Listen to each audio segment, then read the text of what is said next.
So you think slapping on some new wheels or a spoiler makes you built different, huh? Well, guess what, buddy? Your car mods say a lot more about you than you probably realize. It's like a personality test, but with more tire smoke and slightly less emotional trauma. Unless you bought eBay coilovers. Then, yeah, that's trauma. Today, we're diving deep into the psychology of car modding. From the folks who treat their Civics like race cars to the sleeper build people who want to gap Hellcats in silence, we're covering them all. And before you get offended, remember, we're all guilty here. I've modded my car in ways that scream midlife crisis, even though I'm in my 20s. So buckle up, Buttercup, because we're judging in the most educational way possible. Ah yes, the classic aftermarket wheel mod. The very first gateway drug to your financial downfall. Swapping stock wheels for lighter, bigger, or just shinier aftermarket wheels. Maybe even a fat tire setup that says, I pretend to track my car. You care about looks, but you'll pretend it's for performance. You watched one video about forged aluminum versus cast, and now you think you could work for HRE. Let's break that down. Cast wheels are made by pouring molten aluminum into a mold. It's cheaper, easier to produce, and usually heavier. Forged wheels are made by pressing solid aluminum under intense heat and pressure. Stronger, lighter, and cost the same as your rent. You're the guy who parks sideways across 2 spaces at Cars and Coffee, explaining offset and backspacing to anyone within a 20-foot radius, even if they didn't ask. If you're still running stock brake calipers behind those $3,000 wheels, I hate to break it to you. But that's like wearing Yeezys with cargo shorts. Now let's talk exhausts, the universal cry for attention in the automotive world. From catback to straight pipe to, bro, I deleted everything. Modifying your exhaust is one of the easiest ways to add power, or at least sound like you did. You either actually want to reduce back pressure and improve flow, or you just want to wake up your neighbors at 2 a.m. because you think pops and bangs make you a race car driver. Catback replaces everything after the catalytic converter. Legalish. Louder. Axleback just replaces the mufflers. Sound over performance. Straight pipe removes everything. Illegal in 47 states and all HOA neighborhoods. You roll through a tunnel, downshift unnecessarily, and suddenly you're orchestrating a symphony of bangs like you're Hans Zimmer scoring Fast and Furious 27. You tell everyone it adds like 20 horsepower, but somehow your 0 to 60 is still 9 seconds. Oh, you've got a big ol' wing on the back of your FWD daily driver? That's cute. Aerodynamic bits that are supposed to add downforce at high speed, except most of y'all are rocking these on cars that max out at 110 downhill. With a tailwind, you either play too much Gran Turismo, or you just discovered what downforce means and took it personally. A properly engineered spoiler can reduce lift and improve stability.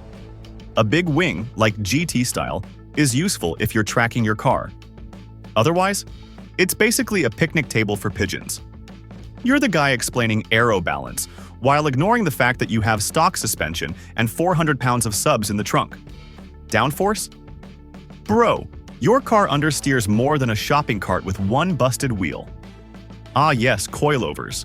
The art of turning your car into a go-kart or a pogo stick, depending on how cheap you went. Adjustable suspension components that let you lower your ride height and fine-tune handling. What it says about you, you're either a track junkie who understands spring rates and damping curves, or a stance bro who thinks scraping on every speed bump is a personality trait. Spring rate equals how stiff the spring is. Damping equals how the shock absorber controls rebound and compression. Too stiff. You bounce like a bobblehead. Too soft. You handle like a bowl of soup. You spend 45 minutes adjusting preload and camber, only to discover you still can't clear your driveway. If your car handles worse after you lowered it, congrats. You just paid money to ruin your ride. And now, the true legends. The people keeping the fast and the furious.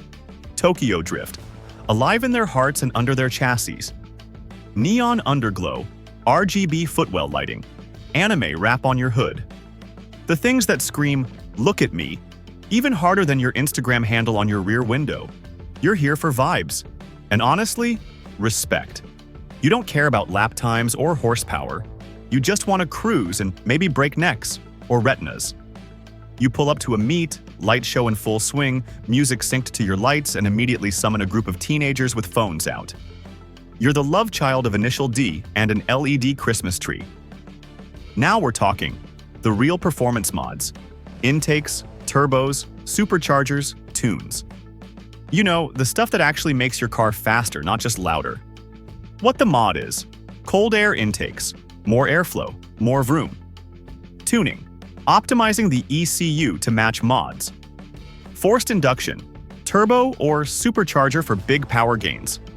What it says about you: you're either a gearhead who spends weekends wrenching, or someone who watched too much Hoonigan and now thinks boost fixes everything.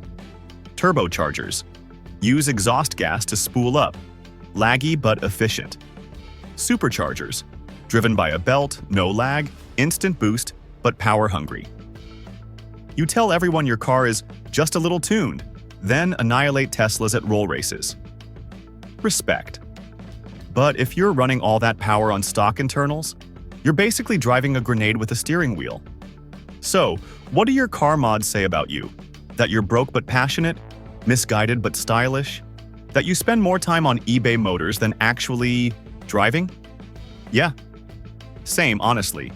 At the end of the day, every mod tells a story.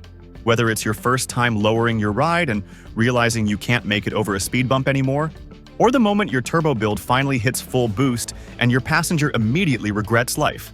It's all part of the culture. It's chaotic. It's expensive. It's borderline unnecessary, and we love every second of it. Modding isn't just about horsepower or clout. It's about expression. It's your personal mixtape. But with wheels and a questionable exhaust. It's how you say, "This is me," without actually saying anything, unless it's a straight-piped Mustang, in which case you're screaming it into everyone's eardrums at 7 a.m. Look, whether you're into crazy camber, clean OEM+, or sleeper builds that could outrun a fighter jet, modding is what makes this community fun. We joke, we roast, but underneath it all, there's a mutual understanding. We all just want our cars to stand out, or to feel a little faster than they probably are. Now here's your homework. Go down to the comments and confess. Yup, confess your sins. What's the cringiest mod you've ever done? Was it underglow in 2023? Fake hood vents? A massive wing on your Camry? We won't judge. Too hard. Also, let me know which car modder archetype you are. Track bro? Stance kid? Chrome wrap show car guy? Or the mysterious sleeper builder who never shows their face and always says, "Nah, it's stock," right before gapping a C8? And if this video had you chuckling or crying, or both, smash that like button like it's a rusted seized bolt on your coilovers. Subscribing is free and gives you instant street cred. I mean, not actual cred, but like algorithm cred. And that's way more important, right? We've got a whole series of videos where we deep dive into the myths, madness, and mechanical mayhem of car culture. Want to learn how not to ruin your ride with cheap suspension? Curious if your intake actually does anything or if it just sounds cool? Want to understand what offset, camber, and backspacing really are without needing an engineering degree? I got you. So check out the playlist linked right here and keep the modding mayhem going. And remember, folks, if you're not scraping your bumper, setting off car alarms, or blowing boost through a 20-year-old gasket, are you even living? Thanks for watching. Wrench responsibly. And I'll see you in the next one where we probably roast another beloved modding trend into the dirt. Peace.